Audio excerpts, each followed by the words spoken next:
There's something empowering about knowing where your food comes from and even growing them on your own. With more and more conversations about our food supply chains and making conscious food choices, there is one movement that has been gaining popularity: growing your own food at home. Today we are visiting Ellie, who is a home grower. We are going to explore her home growing space and learn more about her growing journey, hopefully learning a tip or two as well. The person who was into gardening was my hubby. He got me into signing up into a Skills Future course on gardening. Specifically, it was for residential urban farming. We try to make better use of our space by using tiered vessels, shelves, hanging, climbing plants, so that you can make full use of your space. The course was also really very good because it teaches us the nutrition benefits of it, and that if you grow your own, at the moment that it is ready for harvesting, you cut it and you eat it, and then you get the most of it. When I first started out, I had zero knowledge. I learned a lot from my friends in the cyberspace. In Facebook, they have this community, also in IG, and then from gardening kakis around that will help you to get a kickstart. I think there's a lot of experimentation along the way, and you get better. It is a very mentally invigorating hobby because you learn a lot, really a lot. Today we've got some local produce from Ellie's garden and my garden. We have some cherry tomatoes, turmeric leaf, kale, the top of a carrot, laksa leaf, fresh naibai, and some ginger. And with this home produce, we will be making two dishes together with some plant-based proteins. So the first dish that we'll be making is omni meat udon.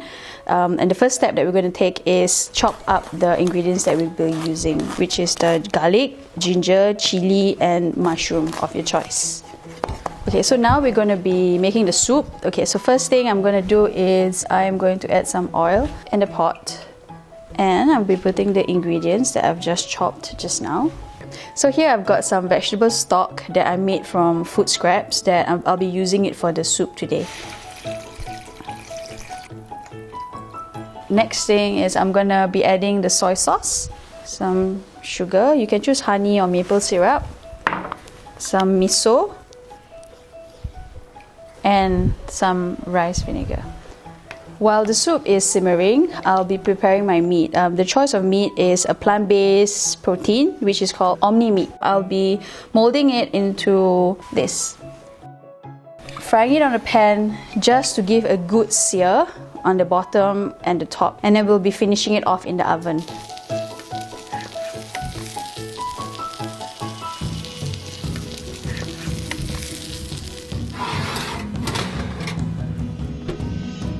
So now that the omni meat and soup are ready, we will start plating.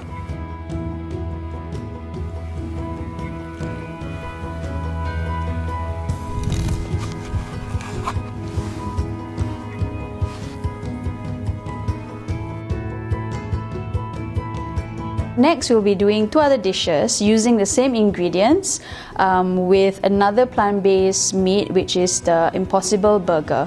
The two dishes are the lemak cili padi Impossible Pau and the lemak cili padi meatballs udon.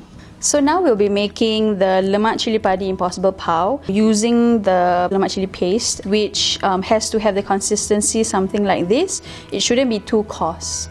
So next, we're going to be cooking the meatballs. Give the meatballs a good brown.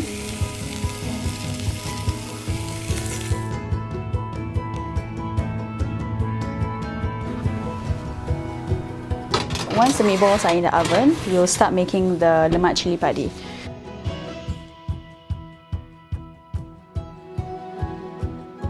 So after you put all the ingredients in, leave it to dry up a bit. It has a different color right now, it's slightly brown. You add your coconut milk.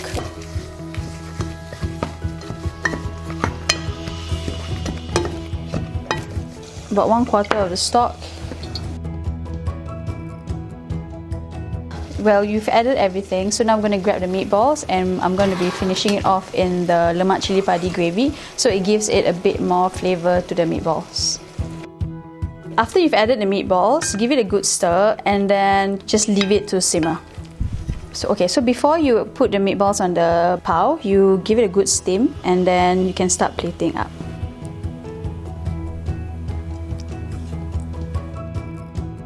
Add the garnish, add some chili and add some chives or even the carrot top that I have. And that's it. Okay, so now that we are done with the pao, what we're going to do with the excess gravy is we're going to make a lemak cili padi impossible meatballs udon. So first, add some cherry tomatoes into the lemak cili padi.